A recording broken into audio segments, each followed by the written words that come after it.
Okay. So good afternoon, everyone. We are very happy to welcome Professor Junji Wu today. Is the head of the Department of Agricultural and Resource Economics at North Carolina State University. His research spans over different fields of economics, which are of great interest to us: environmental economics and resource economics, agricultural economics, and regional economics.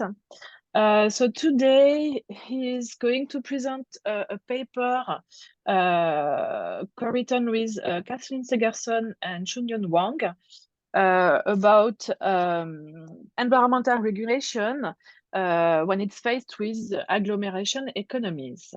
So I leave you the floor. And yeah. And once again, for our audience, if you have a very pressing question, I guess you can interrupt, but please keep your more detailed and question for the end of the seminar. Okay, the floor is yours. Well, thank you so much, Professor Ligua. It's a great pleasure to give this presentation seminar, and I wish I could give this talk in French. So I did try. So I tried to learn French. Actually, I had a French tutor. I tried, and I clearly I didn't have the language talent, so I kind of gave up. As I mentioned to Professor Ligua, I really enjoy visiting France. I visited, quite a few times. So every time I visit, I feel I want to come back more. Well, thank you again. I really appreciate the opportunity. As Professor Ligua mentioned, that the paper I'm going to present today is joint work. I'm sorry for the phone ring.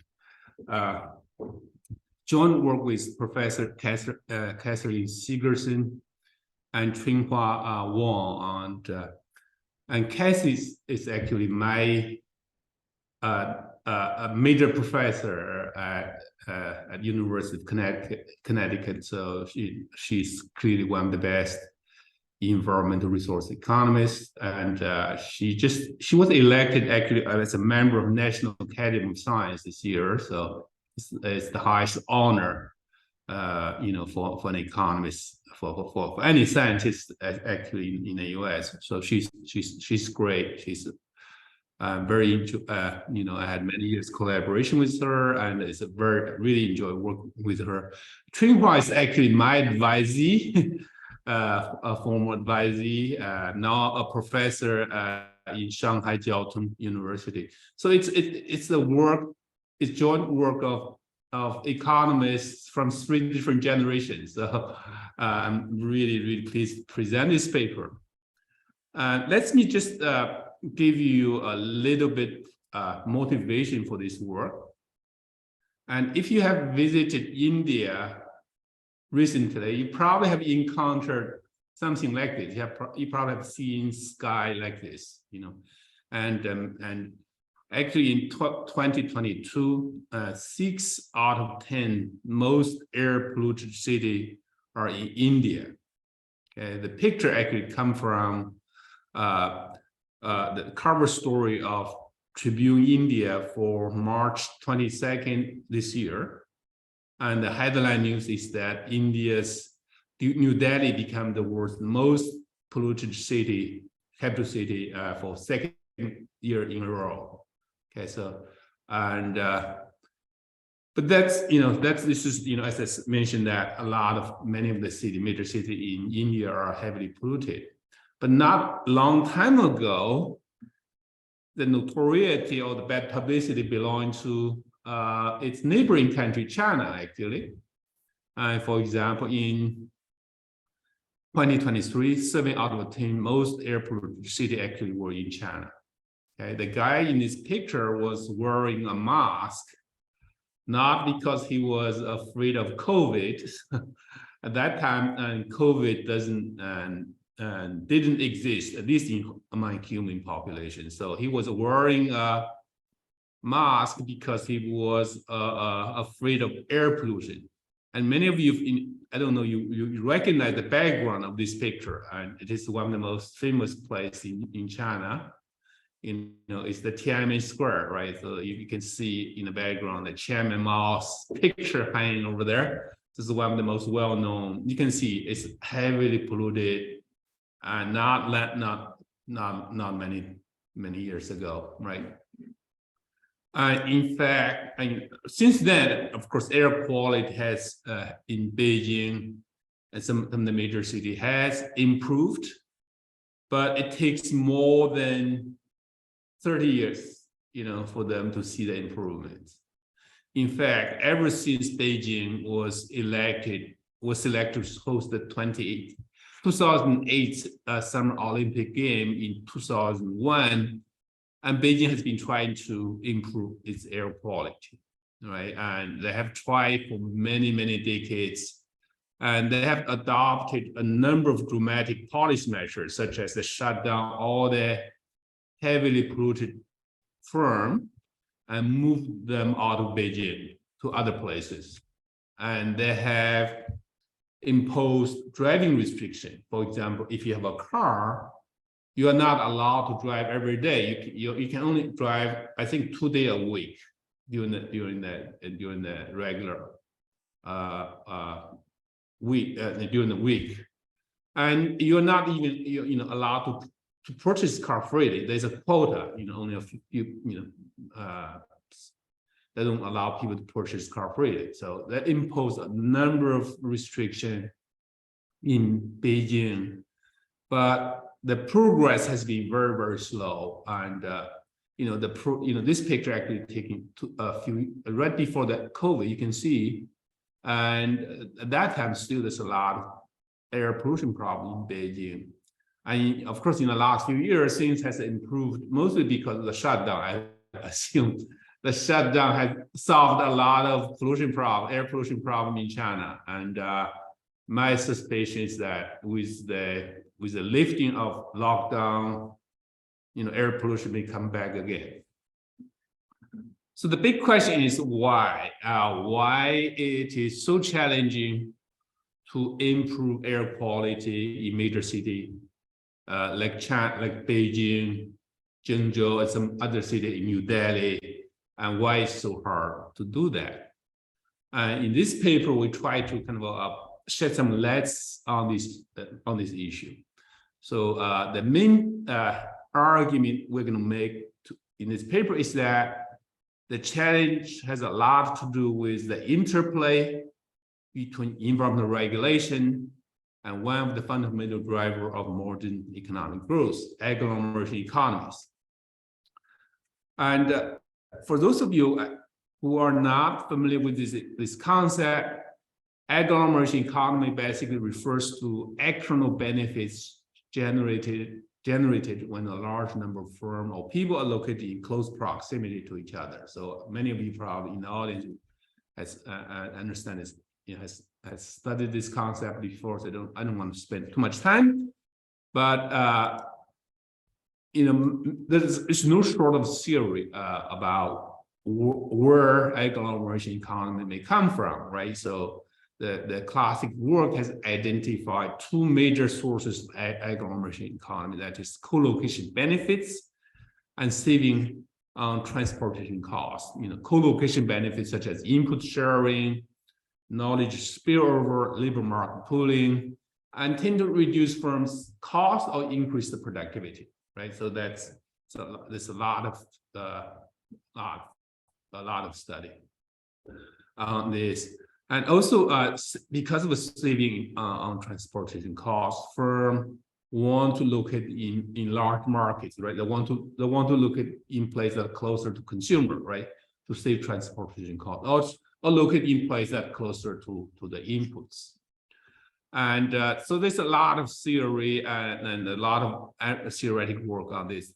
And in recent years, there's a lot of empirical study that try to test the skill and nature of agglomeration economy. So, and because of time limitation, I'm not going to go through this literature, but there are quite a few very good review study quite a good review article talk about the literature. So if you're interested, you can really go through you can read some of the review article. And because of agglomeration economy, cities tend to grow faster than rural area. And growth in city, we try to pull rural work into the city, and lead to more growth. In addition, growth in city tend to enhance employment or population growth in the rural-urban fringe, because people, at least in the U.S., a lot of people work in the city, but that travel, after the work, they go back to home, often located in the suburban community. Okay, and because of the direct effect of agglomeration economy, because the indirect effects, agglomeration economy has been identified as one of the fundamental drivers of modern economic growth. That has been well studied, but agglomeration economy can also affect environmental quality, and it can be easily observed that agglomeration economy can lead pollution concentration and pollution damage in cities. The picture you see at the beginning show that people in large city, in China, for example, India, are heavily polluted. A lot of people are exposed to pollution, and they suffer from that. So that's easily observable, but to the best of all knowledge, not many studies have realized that agglomeration economy can also affect the effectiveness of environmental regulation through a couple of major channels. For example, and because firms in large city have easy access to information and technology, and people argue that the compliance costs tend to be lower for firms located in those larger markets, simply because it has easy access to information and to people who has talents to help them reduce pollution. So compliance costs can be lower. In addition, and because environmental regulation reduce pollution, it enhances the net benefits of agglomeration. Okay, so basically, pollution is a kind of a negative consequence of agglomeration. By reducing pollution, environmental regulation tend to enhance the agglomeration economy, because that firm would be more likely to be located in a larger economy. So that feedback effect tend to work against the initial benefits of agglomeration. Okay, but based on the best of all knowledge, people hasn't realized that hasn't analyzed the impact of agglomeration economy on the effectiveness of environmental regulation. In fact, there's a disconnection between environmental economics literature and regional and urban economic literature. And as you know, urban and regional economics literature tend to focus on agglomeration economy, how changing agglomeration economy affect the spatial distribution of economic activity, and how these will in turn affect the economic outcomes, such as job creation and income growth. On the other hand, environmental economics tend to focus on environmental regulation, right? How environmental regulation affect firms' production or location decision, how changing firms' production location decision will in turn affect the environmental outcome. And there are very few studies that focus on the interaction effects between agglomeration economy and environmental regulation. And for example, there's a lot of study that focus on in the environmental economic literature that focus on environmental regulation, how environmental regulation affect firms' location decision. That focus on so-called the pollution heaven hypothesis. Okay, and many of you, I assume all of you in the audience would understand the pollution heaven hypothesis. Basically, the hypothesis says that jurisdiction with less stringent environmental regulation, that called pollution heaven, tend to attract more polluting firms, right? So that's the main That's the pollution-heavy hypothesis, basically. And this large body of literature that focuses on pollution-heavy hypothesis. Actually, there's a conference a few years ago that basically focused on pollution-heavy hypothesis. Some of the study in this literature do consider agglomeration economy, but mostly they focus on how agglomeration economy affect firms' location decision or location pattern. Okay, but in addition, I said, there's also quite a few studies in urban economics literature that focus on pollution, that focus on pollution, how pollution affect a household's location decision. In this study, that treat pollution as kind of one of the urban bads that cause firm to move away from the city. So just like other things, like crime, urban congestion and urban crime, and pollution is treated as a force that causes firm to move out, move away from the city. In addition, there's also some other some study that focus on the impact on other directions. Try to look at how location pattern, household location pattern affect pollution. And for example, one of the study by Sato and the co-author argue that concentration or urbanization is an ecological nightmare. So they argue that urbanization is bad for the environment. But there's a group of economists, particularly urban economists, argue that urbanization is good for the environment. So some of the study by Glacier, he wrote he wrote a book actually on the triumph of the city that argue that in that book he laid out some strong argument. He also have some article argue that urbanization is good for the environment. So I don't have time to talk about the validation of the argument, but generally it depends on what you are looking at. It really depends on whether you're looking at the resource consumption or you're going to look at the environmental quality. So that it really depends on what you're looking at. I did a small article, I kind of tried to review the literature in this area a few years ago,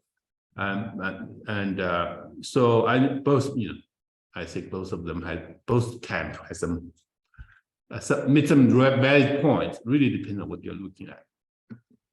So that's of course they're looking at how household location pattern affect environmental quality, but also there's many studies in the environmental economic literature that try to look at how spatially differentiated environmental damage affect the optimal design of environmental policy.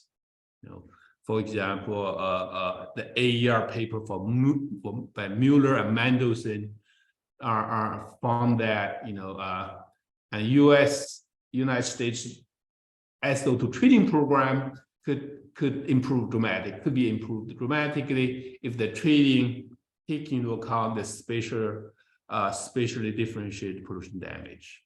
Okay, but these studies tend to treat firms' the location as a given. They just say, well, suppose there's a lot of variability in marginal pollution damage, and if you take that into account into the policy design, how that would improve the performance of the policy. So in analysis, they take firm location as given.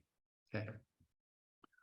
The study that I think that are close, that are similar to our study, at least in spirit, are those that focus on the so-called emission leakage. Okay, and this study often done in the context of international trade and environment. So they focus on trade and environment, and this study basically argue that an environmental regulation could affect the trade pattern between different countries, and in the end, and the production the pollution. Heavily polluting industry tend to focus on in countries with less stringent environmental regulation. Okay, that's the main argument of this study. They argue that policy design that takes into account emission leakage could lead to a better environmental outcome. Could also lead to improvement in efficiency of the policy. But again, these studies do not take into account the interaction effect between environmental regulation and agricultural economy. Okay. So that's where this paper comes from. In this paper, we kind of try to demonstrate the importance of agricultural economy in determining the effectiveness of environmental regulation. And to do this, we first develop a theoretical model and to analyze firms' location decision and how that decision would affect the economic environmental outcome. And we then use the model, after the model is developed, we then use the model to predict equilibria under 3 different time frames: in the short run, in the intermediate run, in the long run. In the short run, we assume both the total number of firms and the location are given. In the intermediate run, we assume the total number of firms is given, but firm can move around, and so the location decision is endogenous. In the long run, we assume both the location decision and total number of firms are endogenously determined, basically. So firm can enter and exit in the long run. So once the model is developed, we then use this model to predict how change in environmental regulation will affect total pollution and the spatial concentration of pollution and pollution damage under 2 different policy scenarios. We look at basically the outcome under uniform policy across all regions, and we also look at the impact of spatially differentiated policy. Okay. And the bottom line from this analysis, the key insight gained from this modeling exercise is that endogenous firm relocation can undermine the effectiveness of environmental regulation and can render it less effective or even counterproductive. Okay, so that's the key insight gained from this model, from the theoretic analysis. So in the second part of the paper, we try to kind of provide some empirical evidence to support our empirical model prediction and model assumption. So that's the second part. And we do this in the context of water pollution regulation in China. And the main finding from empirical study is that agricultural economy can indeed affect the impact of environmental regulation. In this case, water quality regulation. And firms' abatement costs tend to be lower in place with larger agricultural economy. So basically, the first finding really support a model prediction, and the second finding kind of support one of the key model assumptions. Basically, a lot of our theoretical results are driven by the fact that we assume firms with lower abatement costs in place with large agricultural economy. Okay. So the bottom line is that our key message is that the firm relocation can undermine the effectiveness of environmental regulation,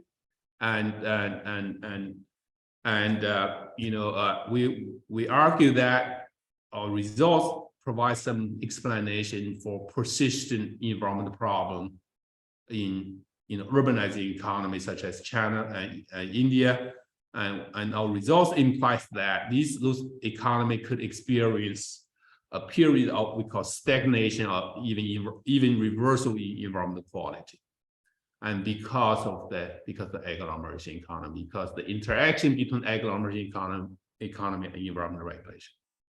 So that gives you a broad overview of the paper, and in the rest of the talk, I'm going to provide a little more detail about our model and empirical analysis. I'm going to summarize the main results. Any question before I move on? Any comments, questions so far? No, I think it's very clear. Great. Let me provide a a little more detail about our model. Basically, our model, we start with a very standard model of economic geography. Then we gradually build some key elements that important to our study into this model, basically. So we start with a simple model of economic geography. We assume that we consider an economy with two regions. We call them East and West, and two production sector, agriculture and manufacturing, and two types of consumer. We call them laborers and entrepreneurs. Okay. And we assume agriculture sector produce a homogeneous numeric good using a constant return to scale production technology. We assume manufacturing factor producing differentiated products using a technology that exhibits both economy of scale and agglomeration economy. I'm going to talk about how do we model this agglomeration economy in a few minutes. We assume labor are immobile and are evenly dispersed between the two regions, okay, to reflect the fact that some production factors such as land are simply immobile. But entrepreneurs are mobile, and we assume they each of them own a manufacturing firm and that produce a unique product.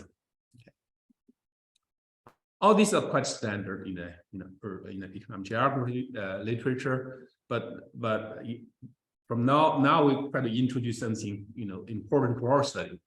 We assume that production of manufacturing goods generate emission, and emission are proportional to output. So Z is the emission intensity or emission per units of output. So Z is really important. If you look at the statistics for developed country and developing countries, Z can be 10 times. For example, 10 years ago, the pollution emission intensity was 10 times larger in China compared to the emission intensity in US. And I think the situation is probably similar in India, and the pollution intensity is pretty high. But we assume emission in one region can travel to another region, and gamma is the fraction of emission that stay in the home region, and so the rest we should travel to other region. So if gamma equals 0, equals 0.5, that means the pollution, the emission is global, so it's totally mobile, perfectly dispersed. Given that, so then the ambient pollution level in region R equals the emission generated in a home region that stay in the home region, and emission generated in other region that drifted to this region. Okay. So under this assumption, that pollution level in a region would depend on the total number of firms in the economy and the spatial distribution of the firm between the two regions, and also the production level of firm each region. And we, as I mentioned, that we assume agglomeration economy could come from both transportation cost and also co-location benefits. And tau is the cost of transporting one unit of any variety from one region to another. And we assume co-location benefits basically reduce firm's fixed cost. In the cost function, Q is the total output, W is the marginal production cost, and K we call the economy of scale parameter, and theta is the co-location benefit parameter, NR is the total number of firm. So you can see here we assume that firm located in region with more firm, we face lower fixed cost. But alternatively, you can say, well, co-location benefit could reduce firm's marginal cost. Okay, but in the paper we demonstrate that all results still hold if you assume that the co-location benefit reduce firm's marginal cost. So for the main paper, all the model are derived under the assumption that co-location benefit reduce firm's fixed cost. And consumer, we assume consumer maximize utility subject to a budget constraints. And we assume the preference can be represented by a standard quadratic function, as in many other kind of economic geographic study. But we include pollution into the incorporate pollution into the utility function. We assume the consumer do not like pollution, so Z is represent the level pollution, ambient pollution in the region where the consumer lives, and then delta is, if delta is positive, that means marginal pollution damage is increasing. So delta is really measured the margin, how fast the marginal pollution damage would increase. And from here, you can derive the demand for consumers' demand for each variety. Yeah. And we assume each firm try to maximize profits.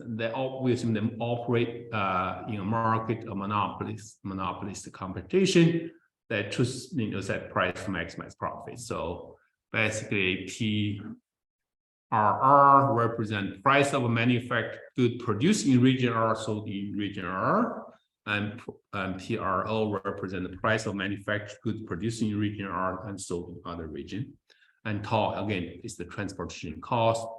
MR is the total mass of population in region R. So the first term really represent the profit margin from sale in the home region, and second part of the profit function represent the profit margin from sale earned from sale in the other region. Okay, and KR again is the fixed cost of production. And entrepreneur basically has we assume entrepreneur has to can move in the intermediate run, and that entrepreneur live in region that give them highest utility, and of course the utility which depends on income, cost of living, and environmental quality. Okay, because they care about all three things. And the entrepreneur's location decision jointly determine, of course, the spatial distribution firm, the price of manufactured firm in the two regions, and profit, of course, income and utility for entrepreneur in the two regions, and of course, the total emission, spatial distribution of pollution, and also pollution damage. And equilibrium assume that entrepreneur has to earn the same utility, right? Has to have the same utility if they're entrepreneur looking in both regions, and they have all located in the region that give them the highest utility. Okay, so that's our equilibrium condition. And from a utility maximization problem, you can derive the utility difference for entrepreneur located in the two region, which would depend on many things. Depends on the total number of firms in the economy, and the spatial distribution of the firm, and also the pollution characteristics. So it depends on the mobility of the pollution, and also depends on the emission intensity, depends on many different parameters. So from here you can see that if there's no pollution, if Z is 0, the utility difference is given by this simple impression. From here you can see that full agglomeration is the only stable equilibrium. Basically, firm would agglomerate in one region to take advantage of agglomeration economy. If there's no pollution, or pollution is totally mobile. On the other hand, if there's pollution, if there are some local pollution generally more damage locally, then you can have full agglomeration, partial agglomeration, or full dispersion. Really depends on the parameter. And specifically, we can show that given the parameter value, we can show that when the emission intensity is sufficiently low, all firms would agglomerate in one region. On the other hand, when the emission intensity is sufficiently high, firm will be perfectly dispersed between the two regions. But if the emission intensity is in the intermediate range, you would have partial agglomeration. And the result is quite intuitive, right? So if pollution intensity is very, very high, then that pollution damage always dominates the agglomeration benefit. In that situation, firm always perfectly dispersed. On the other hand, if emission intensity is very, very low, then agglomeration benefits always dominate. Firm would totally agglomerate one region. Okay. And we did some comparative statistics analysis. You can easily show that greater collocation benefits and greater scale economy will lead to greater agglomeration. That's very intuitive, but greater pollution intensity would lead to more dispersion. And the reason I'm highlighting this last result because later on you will see that an environmental regulation that try to reduce firms' pollution intensity and risks from fixed costs will lead to greater concentration. Okay, and again, the intuition is that because those regulations reduce pollution intensity, and because the increased firms' production fixed costs, it would increase agglomeration benefits, and because of that, it can lead to greater concentration of firms. This has implication on the effectiveness of environmental regulation. I'm going to come back to this later on when we talk about when we do policy analysis. In the long run, we assume firm can enter or exit the market, or labor could become entrepreneur and vice versa. But the transaction is costly, and there's a transaction cost, basically, costs such as migration and stress associated with different lifestyle prevent some firm from becoming an entrepreneur. Okay, so that transaction cost, and only the people who be better off as entrepreneur are those whose additional income earned from becoming an entrepreneur will more than cover their transaction cost. That is given by this expression, so N tilde. And basically, we assume that if the number of entrepreneur is less than the entrepreneur who will be better off as an entrepreneur, then you will see some of the labor who try to become entrepreneur. On the other hand, if the number of people who will be worse off as entrepreneur is less than the existing number of entrepreneurs, you will see some exit. Okay, so the difference between N tilde N drives the entry exit decision. The larger the difference, the faster that enter and exit would occur. So that's all kind of a entry and exit dynamics. This the equation that governs the entry exit decision. This together with the entrepreneur's location decision determine the long run equilibrium. So that we can derive the long run equilibrium condition are given by these two equations. So we can show that indeed there are stable, steady state long run equilibrium under reasonable assumption about our model. So as long as the agglomeration economy is not too strong, you're going to have very stable partial agglomeration equilibrium. Okay.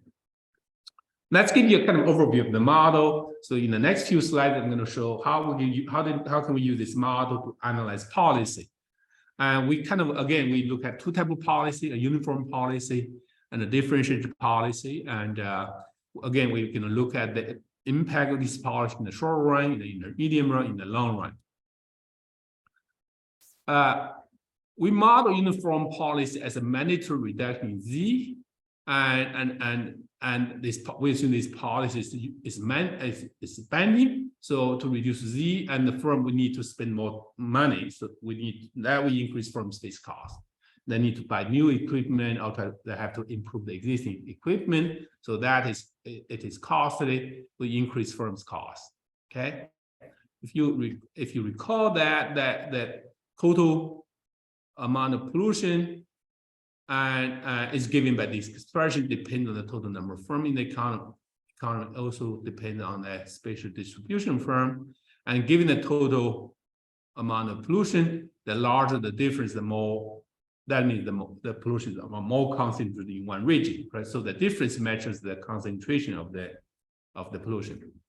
From here, you can see that in the short run, given the total number from n, given the spatial distribution from lambda, a reduction in z will lead to, will reduce total pollution, will reduce the spatial concentration of pollution.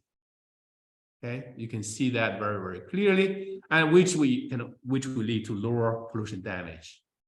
So in the short run, environmental regulation has exactly the expected outcome. Going to reduce total pollution, going to reduce the spatial concentration of pollution, which is going to reduce pollution damage. That's expected, right? But in the intermediate run, you're going to see totally different results. So basically, in the paper, we show that in the intermediate run, under partial agglomeration, an emission standard that reduced emission intensity, increase from its cost, will increase aggregate pollution, we increase the spatial concentration of pollution, we increase total pollution damage. Well, what's driving that result is, from relocation decision. So the intuition is this. So less pollution per unit output will lead to more kind of large agglomeration benefits, which can lead to firm more kind of concentrated in larger region. Because of that, that's going to reduce firm's fixed cost and ultimately going to lead to lower price. And because of that, it's going to lead to increased demand. It leads to higher output, of course. Then we need more pollution and higher spatial concentration of pollution. So in this case, basically, the indirect effect caused by firm relocation dominates the direct effect of the regulation. Okay, so that's why we have this counterintuitive results. So one thing you may wonder why the indirect effect is so strong, why it become dominates the direct effect. Well, there's three main things, three forces that drives the results essentially. One is that a uniform policy standard are going to lead to larger environmental improvement in a larger region, right? And because there are more firm polluting in those regions, as a result, some firm going to move, some entrepreneur going to move to the large region. Okay, as more firm move to the large region, that tend to increase the co-location benefits, actually enhance the co-location benefits in the larger region, which is going to attract more firm to the region. Okay, and then as more firm move to the region, the overall price in the economy will decrease. Okay, and because of the saving in transportation costs, and as a result, it's going to lead to further increase in demand, production, and pollution. Okay, and those are the things that kind of drives the results. Okay, and indeed, it's the agglomeration economy that's the fundamental thing that drives the result, because the agglomeration economy that causes firm to relocate, that relocation decision, and the consequence associated with that kind of cause the policy to be counterproductive. And here we model this as a standard. We can show that in the paper, we show that it also hold under emission tax. If government imposes a tax, you can have, you can also have the counterintuitive results at least in the medium run. And we can also show that in the long run, uniform policy can also be counterproductive if the policy is sufficiently costly. If the standard causes a large increase in firm's fixed cost, you can also have counterintuitive result. You can also have kind of the policy can also be counterproductive in the long run. And also because of the time limitation, I'm not going to spend too much time on this. I just want to mention that, and also we can show that the differentiated policy can also be counterproductive in the intermediate run, and in the long run. We model this differentiated policy as that the policy also only impose a reduction in V only in a larger region, only in the more polluted region faces the environmental regulation. and the smaller region, the less polluted region, not facing the regulation. Okay, we can, in this case, we can show that if the policy is sufficiently costly to firm, it can also be counterproductive. Okay, it can also, it will reduce aggregate income, reduce total number of firms in the economy, we increase aggregate pollution when the difference in emission intensity between the two regions is sufficiently large.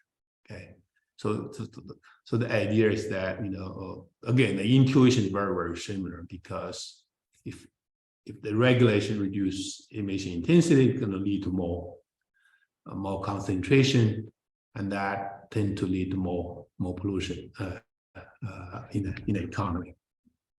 So basically, that's give you kind of a brief overview of the model. So the key insight basically from the modeling exercise is that an emission standard, whether it's uniform or differentiated, if impose a large cost on firm, it can be counterproductive, both in the intermediate run and in the long run. The key driving force is the agglomeration economy, okay, which tend to lead to increased concentration of firm that tend to, that indirect effect tend to offset the direct effect of the regulation. And the bottom line is that agglomeration economy are important in determining the impact of environmental regulation. So that's the key insight again from a model. So in the second part of this paper, as I said, we try to kind of provide evidence as to the support of a model prediction and assumption, and specifically address two questions. One is, does impact of environmental regulation depend on agglomeration economy? And do agglomeration economy affect compliance costs? So the first question kind of focus on the kind of a model prediction, right? That the model predict that environmental regulation would be less effective in region with large agglomeration economy. And the second question basically address the key model assumption. We assume that agglomeration economy reduce firms' compliance costs. Okay, and we do this in the context of water quality regulation in the Three Rivers, Three Lake Basin in China, and we just look at the impact on the pulp and paper industry. So just focus on one industry, and the Three Rivers, Three Lake Basin cover kind of a large populated area on the central east coast of the region. Basically, the region, the line shaded area cover all the county that include at least part of the basin. So this basically this shaded area, and the Three River basically located in the northern part of the basin of the shaded area, and Three Lake are located in the southern part of the shaded area. I don't show those river and lake in this map. You can easily Google that and see where those Three River and Three Lake are located. And there's and since 1994, the basin has been incrementally kind of designated as called key region. Basically, under the regulation, all the key region must have a prevention and control plan. And this plan basically set emission reduction targets for each industry sector, and using a number of different measures, a number of regulatory measures to try to achieve that targets, such as standard. They have imposed standard, or they have imposed emission fee. They also actually forced a number of small firms to shut down, using that, I guess, that could only happen in China. The government is so powerful, they can just shut down the firm, literally, and force them to go disappear or go away. So that's, they use a lot of different policy measures to achieve this goal. There's a lot of variability, as I said, in terms of whether and when and the paper industry is regulated, and we try to explore the variability in our empirical analysis to look at how the variation, how the regulation affect the environmental outcome. And this table basically shows if the paper if the pulp and paper industry is regulated or not, and if they're regulated, when the regulations start. So you can see the lot of variability in terms of if and when the paper industry is regulated or not. And we're gonna look at two, basically in the empirical analysis, we look at two outcome. One is the total number of firm. I'm sorry, how much time do I have? I don't want I have to run quickly, I guess. You have 10 minutes. 10 minutes. Let's just use 3 or 4 minutes to finish this. Go through this. And I'm going to look at two outcomes, and total number of firm and total COD emission.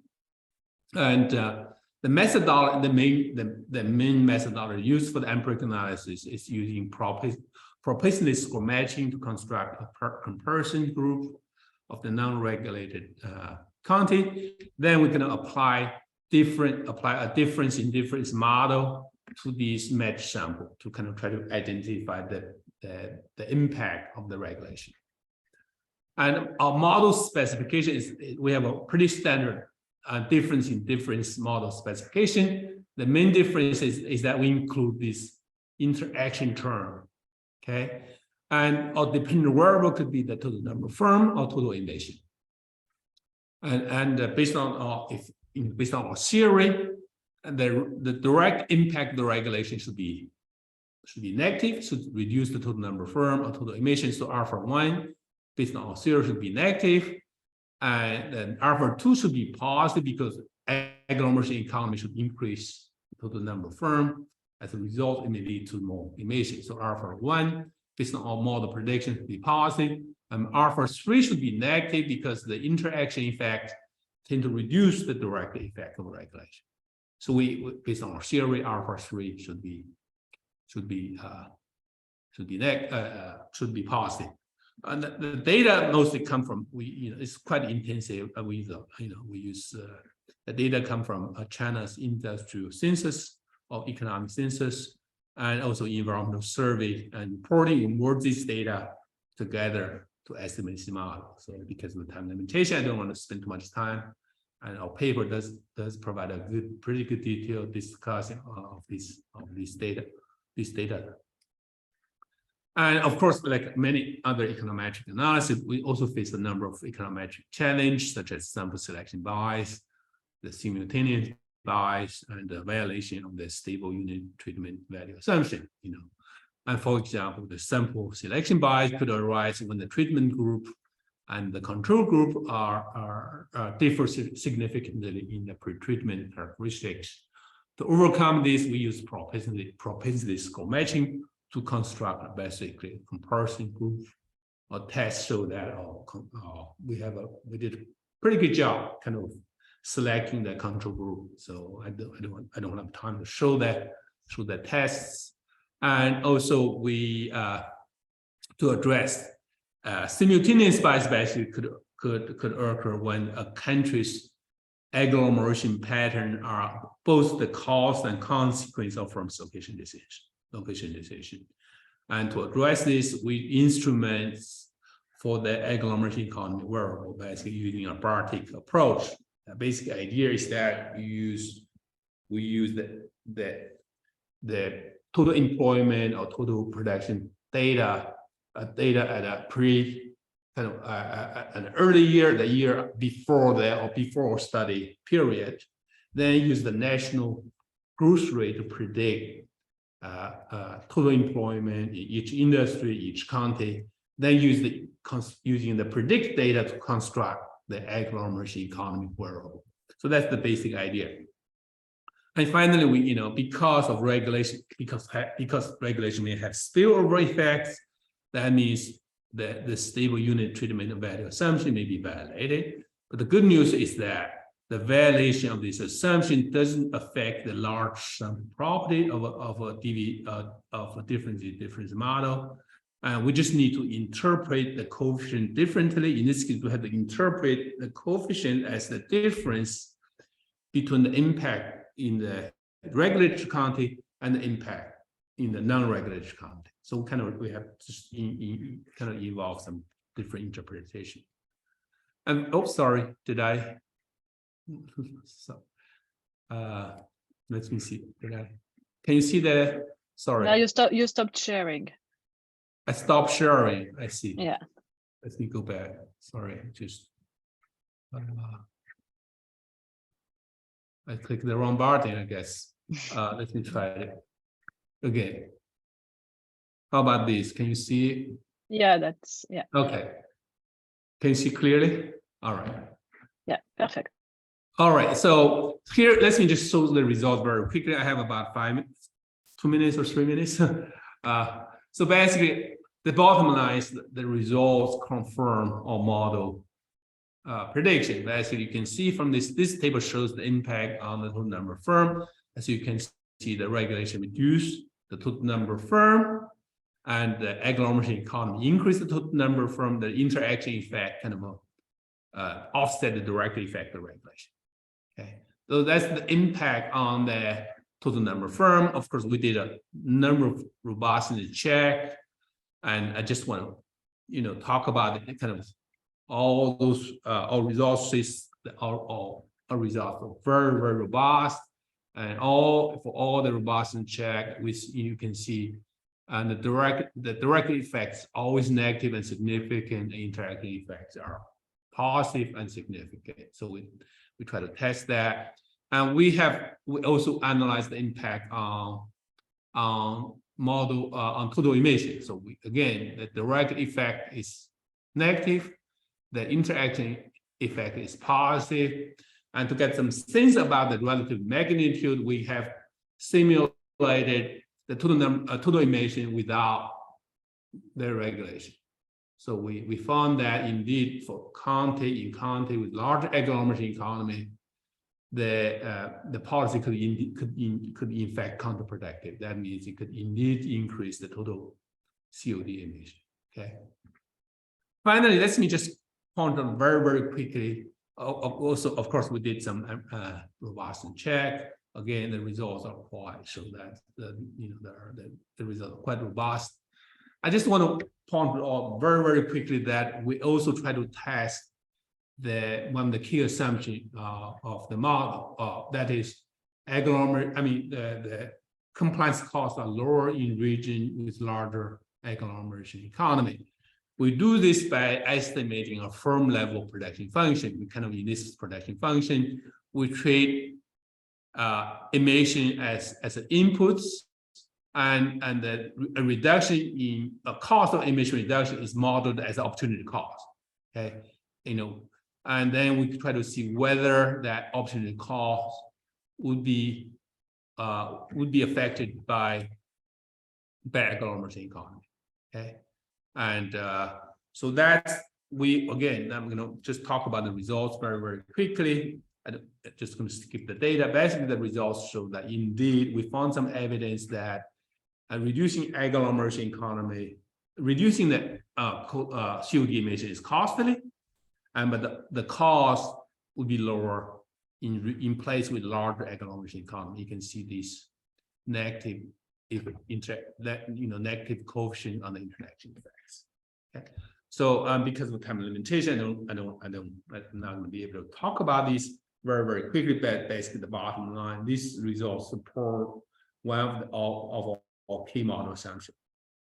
So in conclusion, basically, we did an empirical study, we did a theoretical study, try to look at the impact of agglomeration economy on the effectiveness in environmental regulation. We found that for economy that urbanizing and characterized by partial agglomeration, endogenous from relocation can indeed undermine the effectiveness of environmental regulation and renders less effective or even ineffective or counterproductive. And we showed that the results hold when entry and exit is considered if compliance costs are sufficiently large. And finally, we did an empirical study basically to provide evidence and to support our model prediction. and model assumption. So we found we found some evidence that support our results, and we believe that our results provide at least partial explanation for persistent environmental problem in urbanizing economies such as China and India and some other developing countries. Like if you just look at the top polluters in the world, you will see the city that appeared on that list is pretty consistent. Okay, and so we believe our result provides some at least partial explanation why environmental regulations was effective, or why it's so challenging to improve air quality in those in large cities in those economies. I think I'm going to stop here and let's see if any have any questions. You probably recognize these pictures, some of you. Thank you for this presentation. The floor is open for questions. Does anyone have a question now? Yes, Valentin. Yes. Well, thanks a lot for the very interesting presentation, and which was very clear. Despite it was so clear, it's still a lot of material to digest. So sorry if my questions are maybe a bit general, but I was wondering two things. First, you focus your modeling and empirical approach on emerging economies. Yes. If my understanding is correct, more industrialized economies, at least Europe, has somewhat managed to reduce air pollution over the past 20 years. So do you have a clue about how they kind of defeated your, the loop problems that you've been highlighting? Yes. And the second question maybe is the same one formulated differently. I don't know. Is let's assume I'm the mayor of Beijing. Yes. I've listened to your talk, yes, and I sum it up by saying, okay, you've been telling to me that air pollution is a problem for my citizens, that if I don't regulate it, it's a problem, but if I regulate it, it's even worse.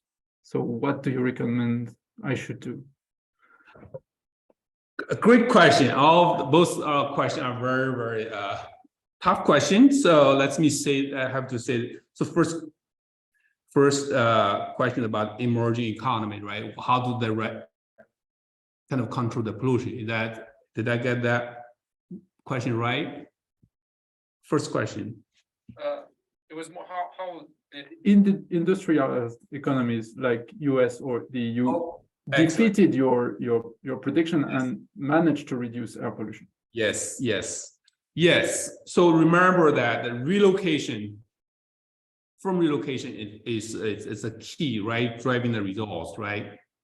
And once the firm has, in US and in France and other developed countries, the firm has been highly agglomerated. The urbanization is very, very high.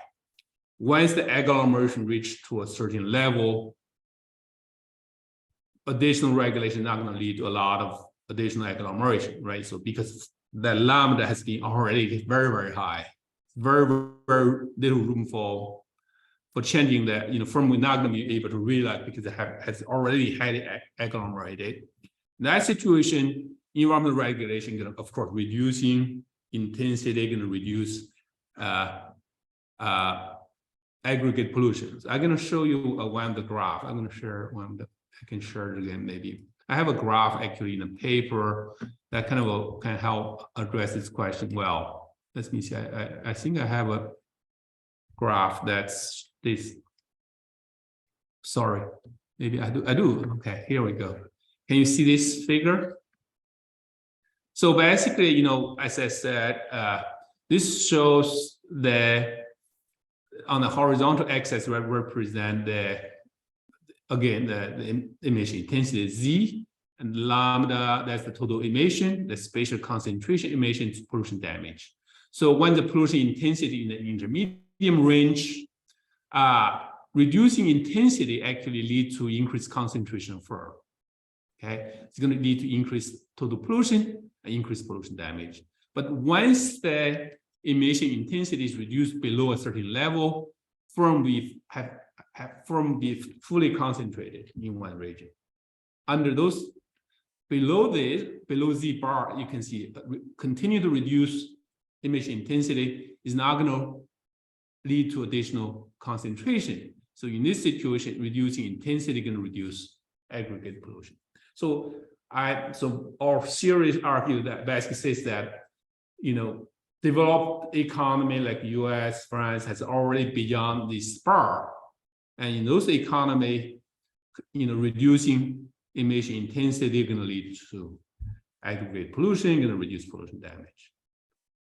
I believe that's provided at least some explanation, why the policy have different outcome in developed country and in developing country. Okay. So the second question is also it's especially tough. It's hard if they ask me how to do that. So well, the main point of the paper here is that the conventional policy prescription for developed country like China, US, may not necessarily work in developing countries. May actually make environmental problem worse. So basically, which calls for further study. So what's the best study? What's the best policy to control pollution in developing countries? I don't have a direct answer. Basically, the idea is that policy that could reduce pollution intensity, but at the same time encourage firms to disperse, especially we're going to help improve environmental quality. Okay, so the key driving force is agglomeration, because as government policy impose as government try to improve environmental quality, that leads to increased agglomeration, and because of that, the quality, air quality in those major cities actually become worse. So if an environmental policy that could, on the one hand, reduce pollution intensity, on the other hand, encourage polluting firms to disperse, would be effective. Okay, and that would be the best part. I don't know that's the welfare enhancing or not, because I haven't done some study, but at least be effective in reducing pollution. And one point I would like to make is that even though the environmental quality getting worse in those counties, that doesn't mean that social welfare is lower, because the agglomeration benefit could outweigh environmental damage, even though the environmental quality is lower. So I haven't done any study, but I think one thing we derived in the paper is that if pollution control cost is very, very low, and firm, tend to be overly dispersed, overly concentrated under the conventional policy prescription. If you set pollution standard at the level where the marginal pollution control cost equals marginal pollution damage, that's the conventional policy prescription, then firms tend to be overly concentrated in one region. So in that situation, that means a pollution standard should be stronger than the one kind of prescribed by the conventional wisdom. So so the bottom line is that if government could impose a policy that force them to reduce the pollution intensity, at the same time prevent them from agglomerating in those large regions, and that would be effective. So I'm speculating, and that's exactly the point of this paper, that we need a lot more study needed for controlling pollution in those economies. The reason I think this is an important topic, not because we care, we do care pollution in those economies, but also because we care the global implication pollution in those countries, right? So pollution in those countries, because those countries become leading emitter of all the major pollutants, and what happened in those countries has global implication. So we do need, I think, I do believe it's an important topic, and how to improve, helping those countries kind of develop more efficient environmental policy is important from a global perspective. I'm not sure, I don't have answer to your second question. I think that's, again, that is an important question and deserve a lot of study.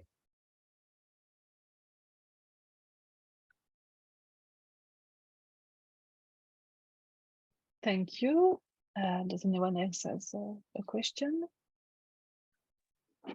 Yeah, maybe I can ask two, Yeah. more related to the empirical analysis. Yes. First, you mentioned that there were various possible regulations. So I was wondering if there is some room for testing whether the impact is heterogeneous depending on the type of regulation in your setting. And second, I was focusing on SUDVA. Because the fact that regulation might have spillover effects. So how would they play in your case? Is it regulation on the treated that also affects the untreated, or vice versa? And how do you expect they impact your results? Because you say that they don't affect the large sample property. I'm not so convinced, and it really depends on the strength of the spillovers and how they what are the underlying mechanisms of that.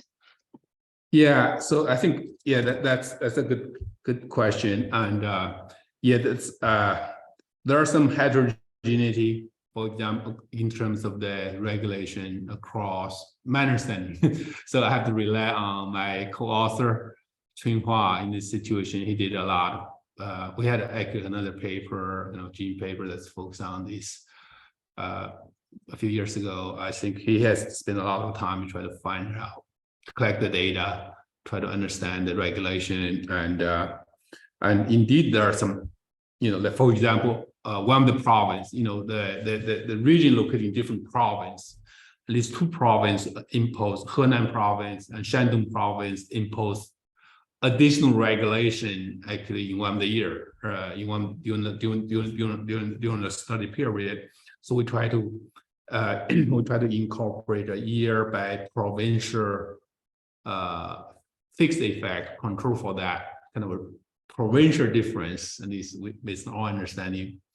And there's some policy, the policy different. I don't, within your province, I think that there may also be variability. It really depends on local government official, right?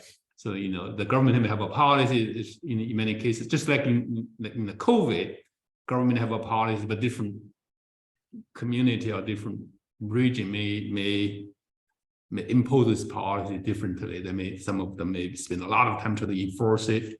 Others may not. So there may be a lot of heterogeneity among different counties, for example, within the study region.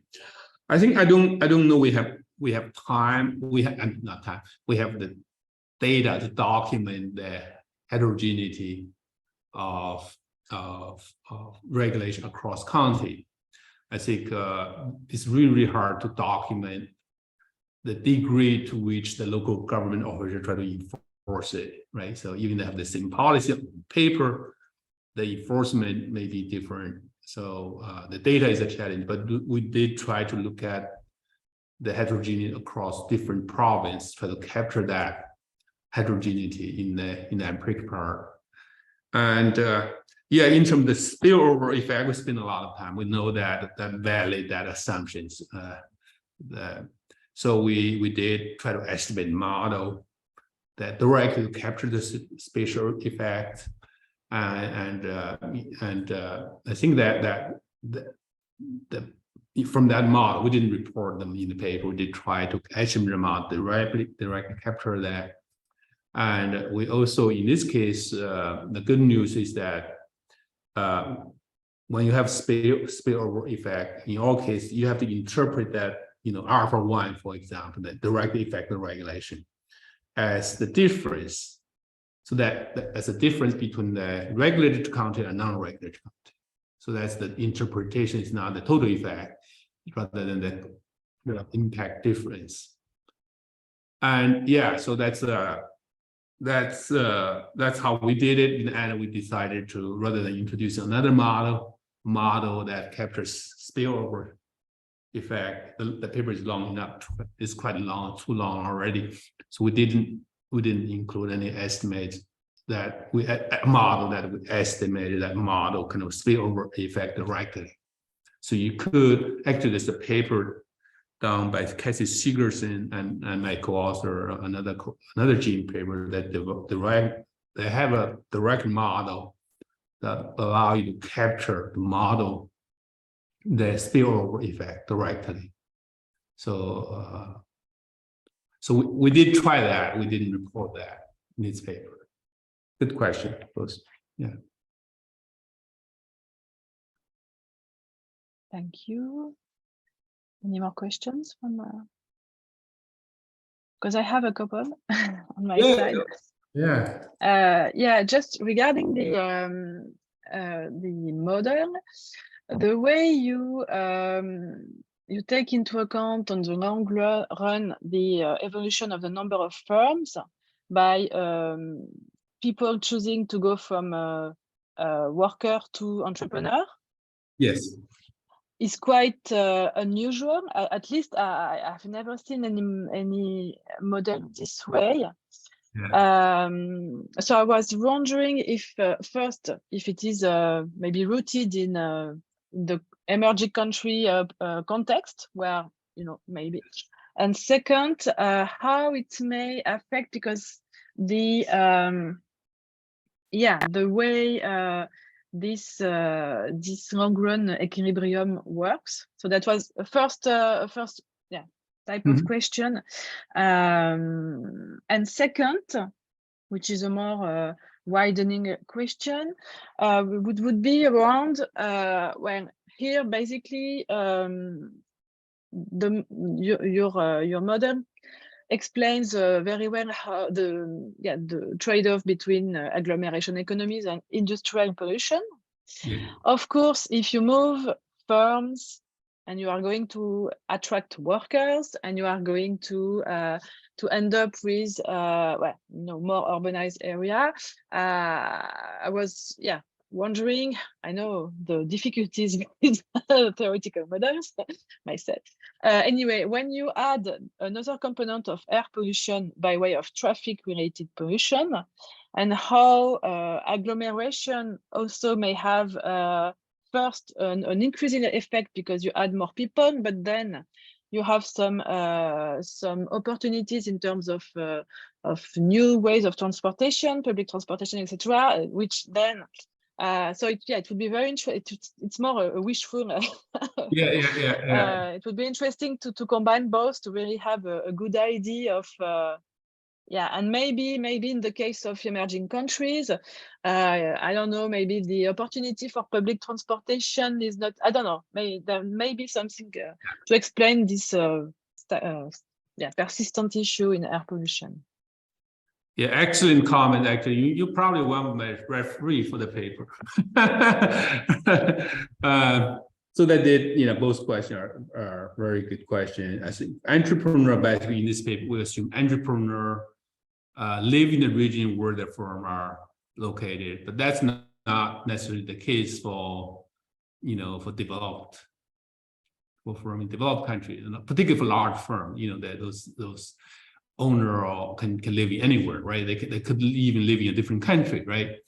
So the question how two questions that we did think about this very carefully, because it is raised by the referee, the issue that raised by one of the referee. So first we look at the data, right? So in developing countries, and a large majority of the owner live in the place where the firm are located, because they are small firms. They tend to be very small firm. And we did some empiric, we kind of did some empiric study, kind of almost the number of firm, increase of the number of firm and number of residents, almost one, the highly correlated, almost kind of correlation almost one, basically. I think a lot. The number of firms that increased are mostly created by the local residents in many cases, and so it's highly correlated. But what about the question? The key question is, what about the result? Does the result still hold if some entrepreneur do not live in the region where the firm are located, right? So I think all the results still hold as long as the owner care, even though they don't live in the region. If they are afraid of the bad publicity, for example, from the pollution generated by the firm, if they care about the pollution in the utility function, if they do care, at least if they don't totally ignore pollution generated, I think that force is still there. That if they care about it and they do, if the production decision take that into account, that they do care about it. So I think we haven't done that. We can try to see whether the results still hold if the location decision are made by firm rather than the owner, right? By firm will be located in region with generally the largest profits. That will be an alternative assumption, right? So firm rather than, but in that situation, if we assume firm cares, if we assume they don't care, then we all some of the results will break down because the agglomeration generated by pollution, right? If firm don't care, if firm do not respond to the location decision, do not respond to changing environmental quality, then some of the results won't hold. So that's kind of depends on that. Depends on the assumption that the owner cares, at least to some extent, even though they don't live in the region. And that's a key assumption. Location decision location matters. I think even if firms do not care about environmental quality, one argument that care about environmental quality is the cost. The labor want to live in the region with larger in place with higher environmental amenity because allow the firm to pay lower wage, right? So that's why firms want to move located in region with higher environmental amenity because not because they care, but because they want to pay a lower wage. If they're located in a place of bad location, they have to pay people a lot of more money for them to move to those locations. So in that argument, so that's one. There are, in that sense, firms do care about local environmental quality because they care about the cost. And that's the main arguments. So the second question about transportation from pollution, right? How about transportation? I think by considering the low transportation congestion, transportation would actually enhance our results because, if that's the environmental, as firm try to reduce the pollution, and that leads to better environmental quality. More people are going to move to that region. They're going to have more congestion, would